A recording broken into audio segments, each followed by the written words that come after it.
বাবা মাই twin pregnancy বা যমজ বাচ্চা চান, বিশেষ করে যারা আইভিএফ করাতে আসেন তারা ভাবে একটা খরচায় দুটো বাচ্চা হয়ে গেল, অনেকটা বাই ওয়ান গেট ওয়ান ফ্রির মতো, বা দুটো বাচ্চা পিটোপিটি মানুষ হয়ে যাবে, তারপরে ঝাড়া হাত পা।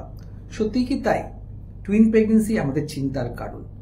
যে কোনো ন্যাচারাল কনসেপশনে 250টা প্রেগনেন্সির মধ্যে একটা টুইন প্রেগনেন্সি হয় এবং এর সম্ভাবনা বাড়ে যদি মায়ের ইনফার্টিলিটি ট্রিটমেন্ট হয়, মায়ের বয়স বেশি হয়, 35-40 বছরের মতো বয়স হয় এবং মায়ের ফ্যামিলিতে কারোর টুইন্স হয়েছে।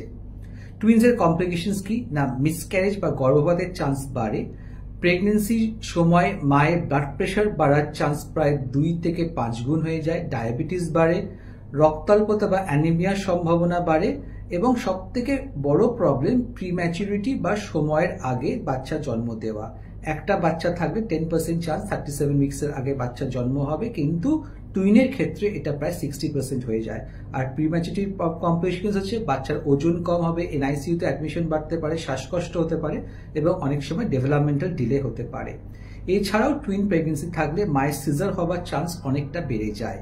কিন্তু টুইন্স মানেই চিন্তা নয়, এই কমপ্লিকেশনস থাকলে এগুলোকে আমরা সামলাতেও পারি। তাই টুইন্স হয়ে গেলে হয়তো খুব বেশি চিন্তা না করে আপনি ডাক্তারের পরামর্শ নিন। ধন্যবাদ।